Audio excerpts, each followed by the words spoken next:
You're listening to Bush Radio.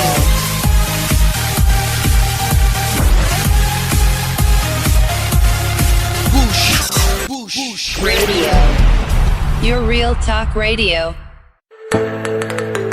Reading is feeding the mind. Feed the mind. Go to udarabooks.com. Udara Books. Feeding the mind.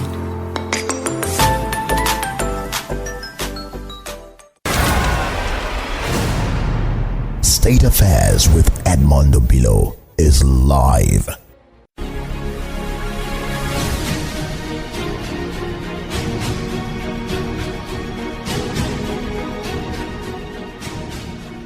You know why I took you to Omoborio? Yeah. It's the question of power. Oh, sure. You know, I agree with you. I've gone through the history of what happened in Ondo at the time. I said this young, brilliant politician miscalculated. I agree with you. I then looked at Bola Ige. Good. Bola Ige was the governor of Oyo State. Oyo State. At the time, Omobiro was the deputy governor to Ajasin. Yeah. And in my research about Bola Ige, your name keep coming up.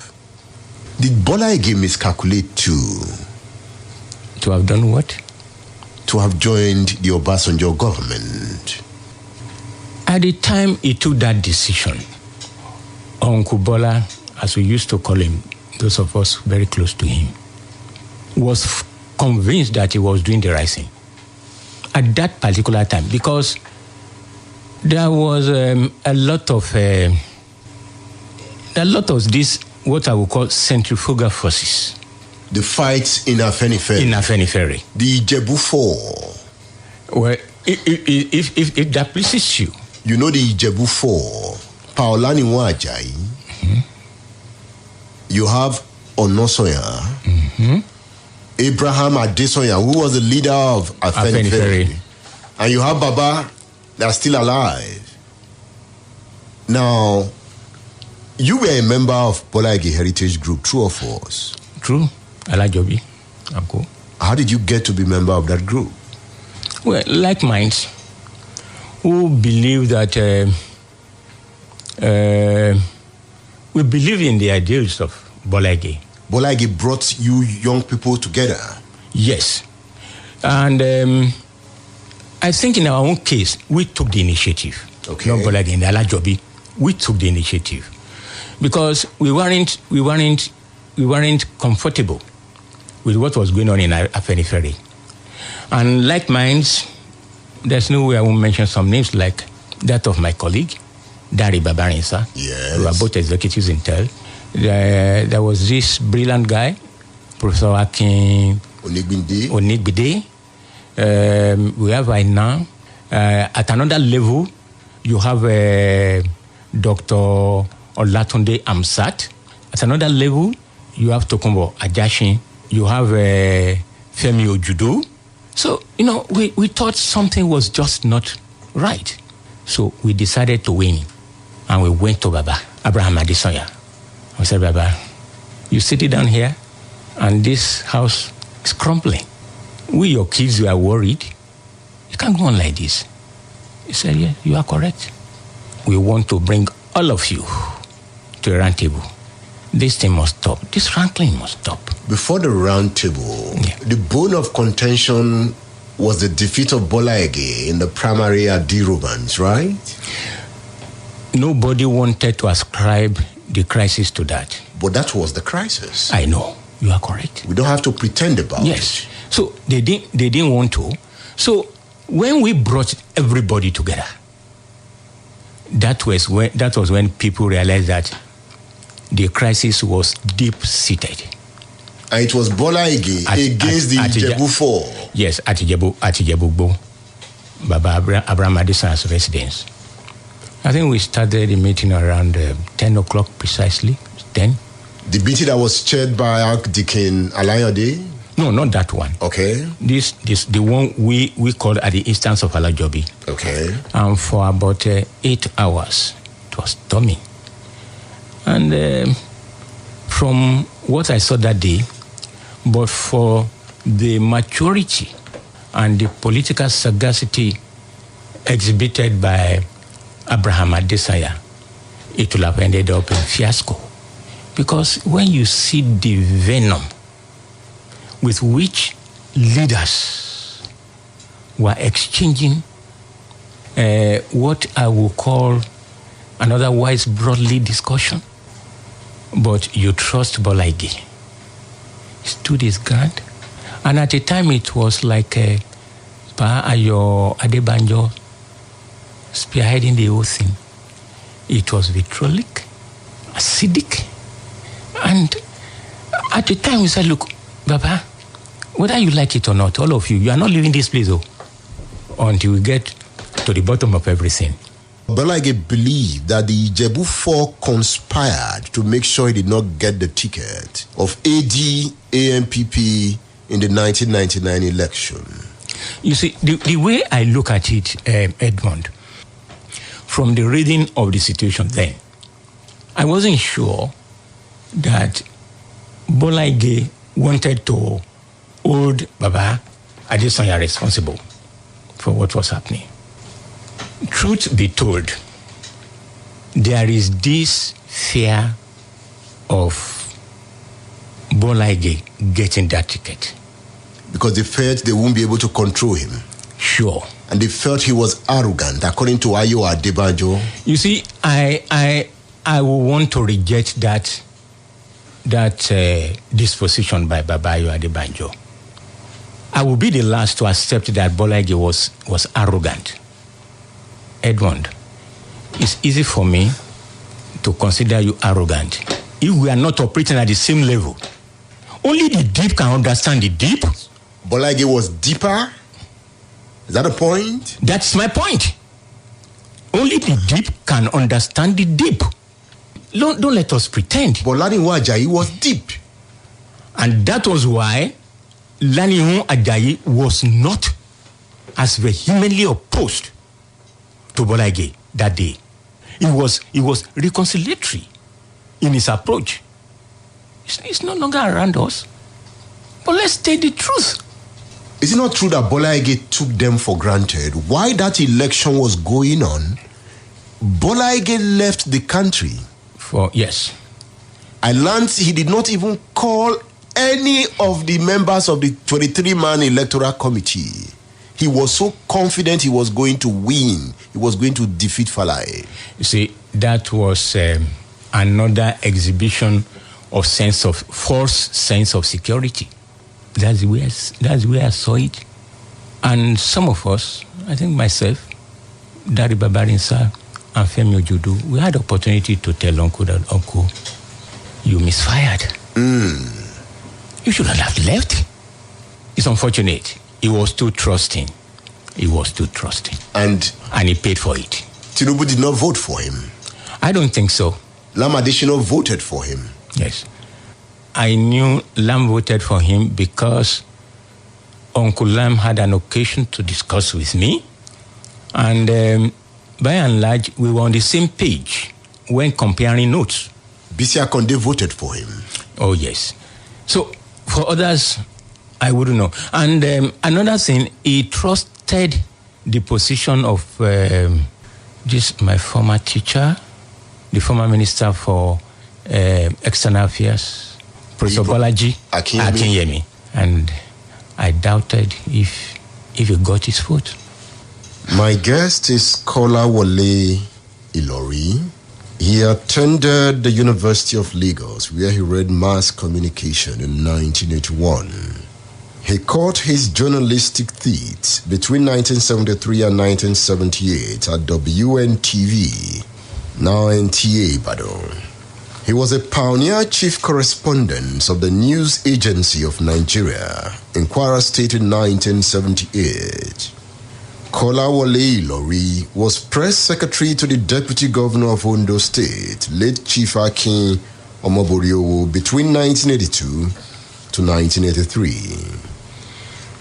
In 1986, he became a senior staff writer in Newswatch Magazine, Lagos. From there, he left with his other 4 colleagues to establish Tell Magazine in October 1990.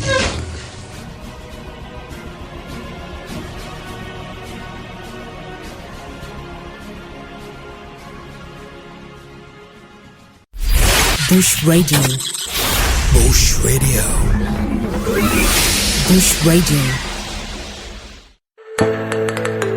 Reading is feeding the mind. Feed the mind. Go to udarabooks.com. Udara Books. Feeding the mind.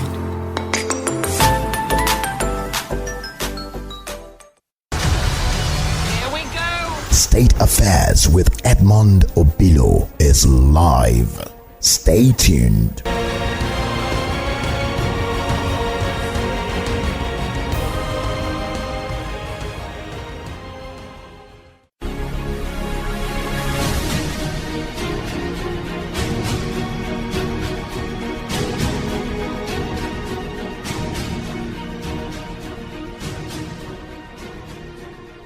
We are talking about Bola Ige. Yep.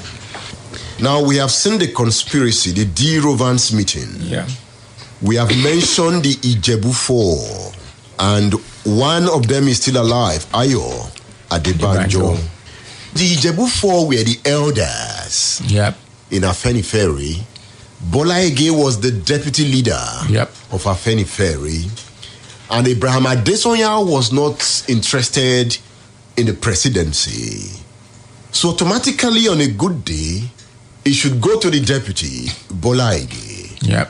But Ayo Adebanjo would argue that that could not hold again because Bola Ige refused Awolowo's entreaties to step down for Archdeacon Alayode in 1979. Bola Ige said no, he called for primaries. Bola Ige was not the only one in that type of situation. The same thing happened in Kwara State. You remember? With Adebayo. I cannot forget the caption by, I think it was Sketch or Tribune, when he say primaries in primaries in Kwara, 1, 2, 3, 4, Adebayo. The same thing. Papa was interested in Olawoyin, but see, Adebayo said no. You must go to primaries. The first one cancelled, the second one cancelled, the third one. Bola Ige humiliated Alayode in 1979. Well, I don't think I want to agree with that adjective. Okay. Humiliated? What is wrong? What is wrong in holding primaries? Okay. That is the point. The Falae, and that was why on point of principle, Papa acceded. Then when it came to the D. Rovers meeting of 1999, Falae dealt with Bola Ige, and Bola Ige could not bear it. Is that not true? Bear in what sense are you really talking? In the sense that he did not recover from that defeat. He was angry. And he was angry, yes. He was pained. And with that pain... He was pained because of what he considered to be perfidy. Perfidy? How? Well, I wasn't privy to all their meetings. Yeah. And he thought those he could rely on at the last moment reneged. And this is why part of what you said. See, the overbearing assurance, that first sense of security that look, it is secured. It's secure. I'm home and dry. I could travel. That was what led to it. Yeah. Otherwise, normally, if I were in his position, I wouldn't have traveled. There's a controversy. Did Oshoba vote for him? I wouldn't know, Edmund. I wouldn't know because, it was, and even those who voted weren't interested in letting other people know. Yes. There were speeches before the vote. So we knew who said what. And let me tell you, that is one of the mistakes we made too. Okay. Some people came out seemingly supporting Bola Ige, but they didn't vote for him. But that should have taught him a good lesson. If assurances were anything to go by, he would have won. But he did not even seek the assurances. He traveled. He thought it was home and dry. So when he lost, he decided to divide Afenifere coming up with the Yoruba Council of Elders. Are you sure he was the one who came up with the Council of Elders? I just have this feeling he was behind it. Remember, Adewale Thompson, yes, who was the Attorney General yes, under him, yes, was the one who led the formation of the Yoruba Council of Elders. And it was clear Adewale Thompson voted for it. In fact, he took the fight personal. You see, I would see this way, Edmund. Okay. Pa Adewale Thompson and others, yes, to us watching from the sideline then, it's easy for us to believe they led the thing. But I believe that movement was the face of somebody else. Who? Obasanjo? That's my feeling. Yoruba Council of Elders. That's my feeling. And at that point, Bola Ige was a minister in the Obasanjo government. Sure. So perhaps they were working together. You can't overrule that. You can't outright rule out that possibility. But one would be surprised that Bola Ige would work with an Obasanjo. You see, friendship is a funny thing. And that's why in some respects, some people will tell you that the bond of friendship at times, in some cases, greater than even blood relationship. They were friends. Very close friends.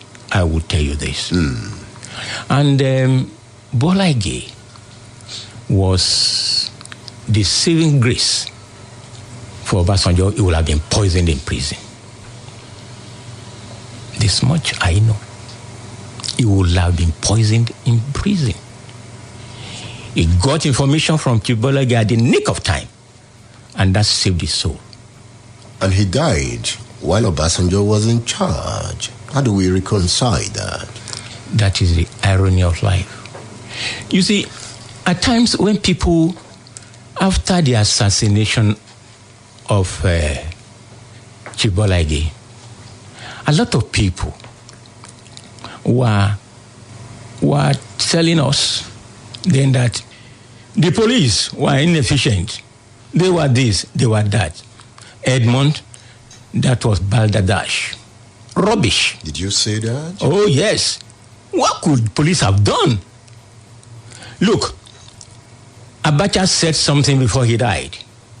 He said in a country, anywhere in the world, where a crime is committed, even if it's act of terrorism, and it cannot be nipped in the bud, within 72 hours, or for you to understand where things were coming from, he said, hold it. The authorities in that country have hand in it. He said so. Otherwise, how could we blame the police?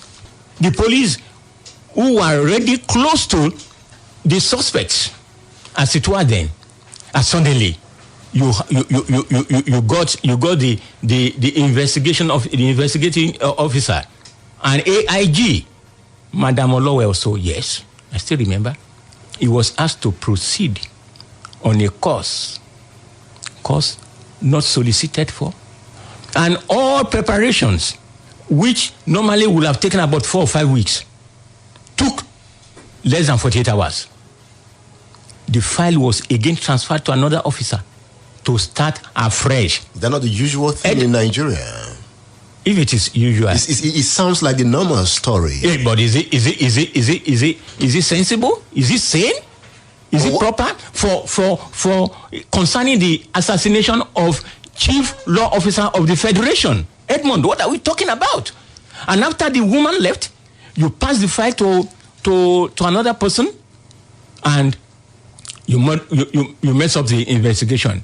You remember that the crescendo was when suspects were put in the same cell with witnesses. Magic, right? Is that magic? The Nigerian magic. So, look, I've been in this business for 43 years, Edmund. I've never seen where such a thing is done. People answering to charges were kept in the same cell with witnesses. The case has already been compromised, and it was that shock that killed late Justice Adenuga Ige. Because she knew that, well, everything is lost at that point. So what are we talking about? Where is it done? Did Bola Ige reconcile with the Ijebu Four before he died? I wouldn't know. I wouldn't know. There was a meeting he was supposed to attend. He did not attend that meeting. He was waiting for the burial for Nosonya. He didn't attend that meeting. He said after the burial for Nosonya, then he will attend the meeting. That's what he said. And he was killed before that meeting. Yes, he was killed before that meeting. There's a lot we need to know. Yeah, because look, have we been asking questions? That's what we are doing now. No, before today, have we asked questions? How could chief law officer die like a chicken? You remember what Professor Wole Soyinka said at Liberty Stadium? Edmund? Yeah. He said, Bola, your killers are here. But we didn't know who he was talking to. You didn't know who he was talking to? Yes, there were so many people in the stadium. Fine. They were Afenifere leaders, some of them his enemies too. Yes, they are there. And authorities who are interested to find out what killed, who killed, its chief law officer will have demanded for proofs. But why would anybody... Will have demanded for proofs. Why would anybody want to kill Bola Ige? That is the question. They knew very well that, look, this is it. Chief Bola Ige, Uncle Bola had resolved to come back to Ibadan and organize AD. And then contest for the presidency. He was so interested in power. If that pleases you. And that was why the Ijebu Four were so angry with him. They felt he was raising young armies like you. Because Bola Ige formed a group called Afar at the time.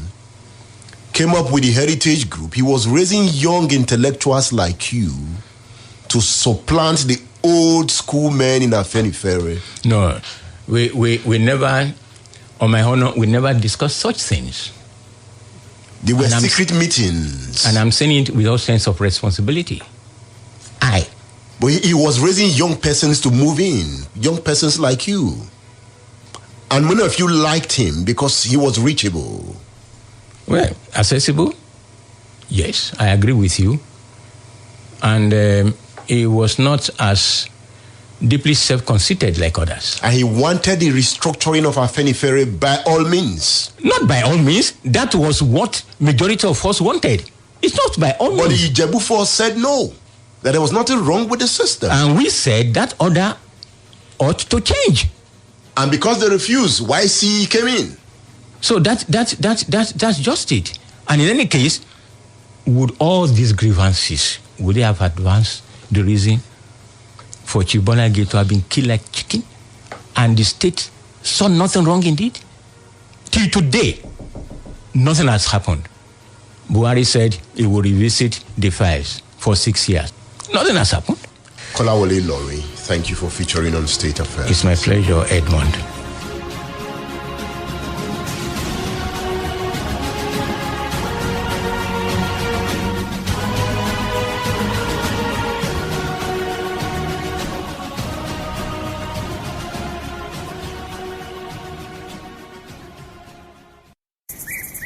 Bush Radio, the real talk radio.